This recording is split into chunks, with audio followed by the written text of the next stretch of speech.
Do you like the rotary-powered Suzuki RE5? Well, if you like motorcycles like this, remember to subscribe to the Audrain Museum Network, where there are plenty of cars and motorcycles that will meet your heart's desire.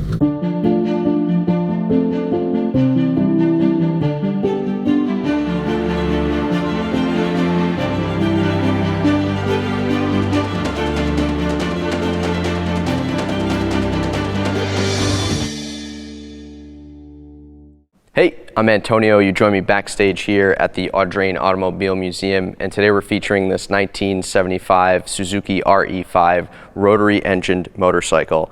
And this is quite the feat of engineering. You have to think rotary, you think Mazda, you think some of these other cars. The rotary engine actually dates back to the 1930s when Felix Wankel created the Wankel-engined, the rotary engine. And at the time, in the 70s, when this came out, some of the other Japanese motorcycle manufacturers were attempting to make a rotary engine bike, and Suzuki was really the only one that was successful at it. Although they only did it for 2 years, it was still a pretty interesting take on a modern motorcycle. Although not very powerful at 60 horsepower, it was quoted in Cycle magazine saying that Route 66 just got smooth as glass.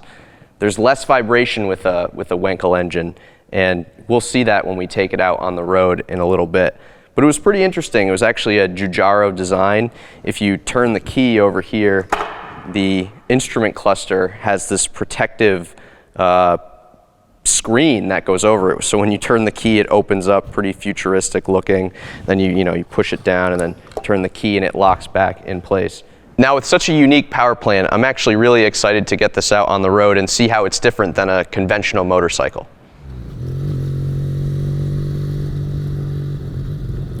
On the saddle of the RE5 now, and the first thing that you notice immediately while you're riding it is the lack of vibration. If you're used to riding a V-twin, Harley or Ducati or Buell, whatever, you'll know that you have a decent amount of vibration. And then if you step up to a four-cylinder bike, say a CB750 like we featured here on the channel, or something newer like a GSXR 1000, you'll see that they're smoother than a V-twin. Well, the rotary engine is so much smoother than everything else. I mean, it doesn't have a high red line. We're looking at, 7,000 RPM really. We're churning 3,500 RPMs right now, and I am barely feeling any vibration. And it's interesting because if you listen to the sound of the engine, listen to it, it sounds almost like it's in between a 2-stroke and a 4-stroke.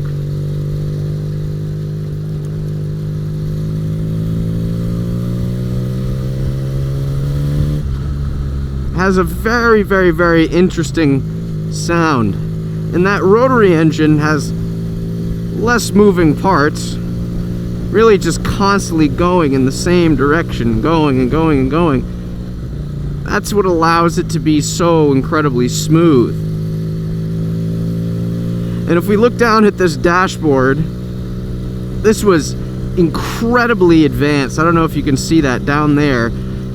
It tells me that I'm in second gear, that it had a gear indicator back in the day. I mean, that must have been the coolest thing ever. It must have been like Star Wars seeing that. Unbelievable. I love stuff like that. I think that is so cool. Today we would call that retro. Beautiful. I love that. It goes through the turns quite nicely. I think the smoothness kind of allows you to enter the turns and just carry the speed through.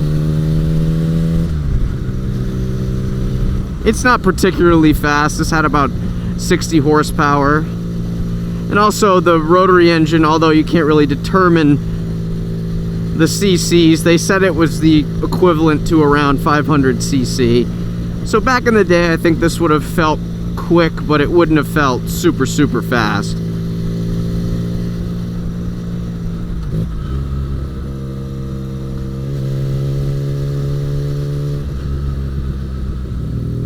Do a little bit of an acceleration here.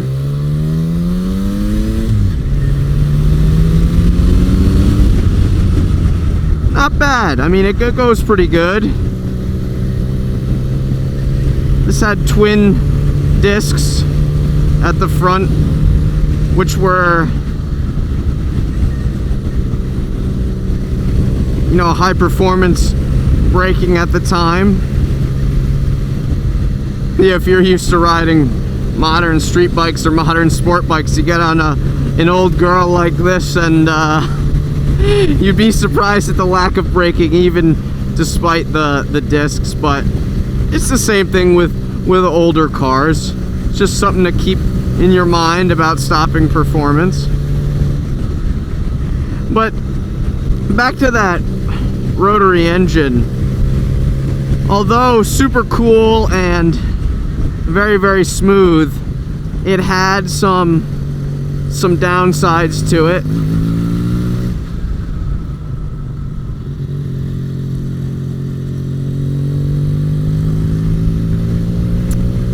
It consumed a lot of oil. So right down here, I mean, they even said it, you know, check engine oil level before driving. I know that some commenters will say, oh, well, you're not driving, you're riding. I've been accused of saying that before myself on this channel, but indeed we are riding. And also the rotary generated a lot of heat. The exhaust had special chambers on the outside to extract as much heat as possible.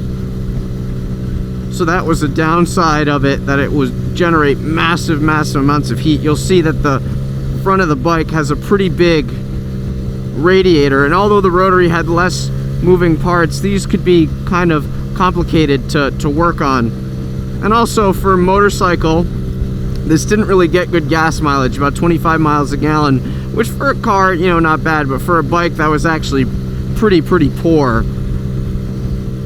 So although there was great hope to create a rotary, several manufacturers and people thought that the rotary engine was the future. Ultimately, the maintenance and poor gas mileage and slightly complex nature was kind of an end to the rotary engined motorcycle. People were also big fans of the way that this bike looked, and also not fans of the way that this bike looked. Suzuki hired Giugiaro, as I mentioned earlier, to design this motorcycle. You know, we look up here at the cover. I think the cover is hilarious. Maybe people thought that that was a little chintzy. And also, if you look at the tail of the bike, the rear tail light matches the gauge cluster with this kind of cylindrical shape. I think it's fun. Again, I could see why people maybe wouldn't like that, but I think in its nature, it's fun. Now, you do have to rev the engine out to get that power. You know, if I kind of let the film truck kind of go in front of us a little bit here and give it some gas through this turn, you'll kind of feel it start to pick up at 4,500 RPM, and it wants to go. I think the carbs the jetting could be adjusted slightly. It's kind of giving me that little hiccup, so I just got to be nice and smooth and gentle on the throttle to kind of get it going. But the noise is funny. the sound is very, very important for me as a car and motorcycle enthusiast. And it's interesting how different sounds make us feel. You know, this is almost confusing for me because it sounds like a two-stroke. I'm anticipating that rush of power that I would get from a two-stroke, but I'm not really getting it.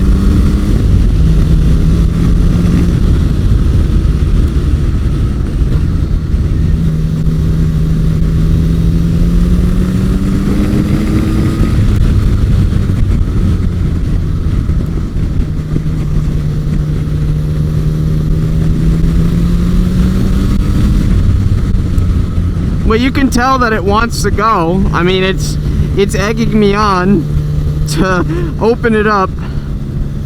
The controls are a little stiff. Again, with these old bikes, I've mentioned this in other videos, but it kind of brings you back to the fundamentals of motorcycle riding, where you know you're opening the throttle, you know you're grabbing hold of the brakes.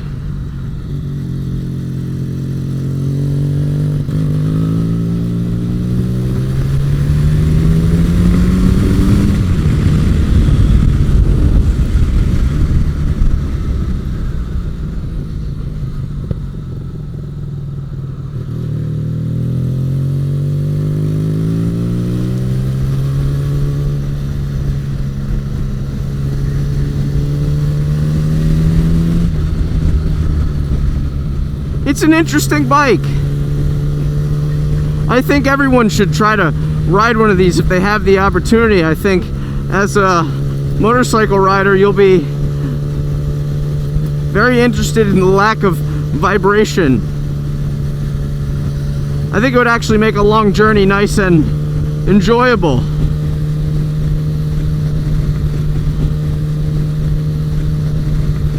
You know, you're not going to get a numb butt from sitting on the seat. And it handles quite good too. Very nimble. It's a little heavy at slow speeds, but when you're going, it's quite nimble and enjoyable.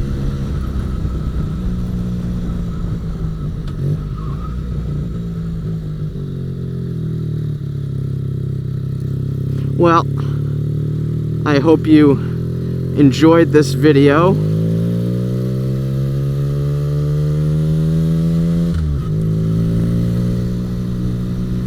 On the saddle of this RE5 Suzuki. I enjoyed riding this bike, and I'll catch you in the next video. Thanks for watching.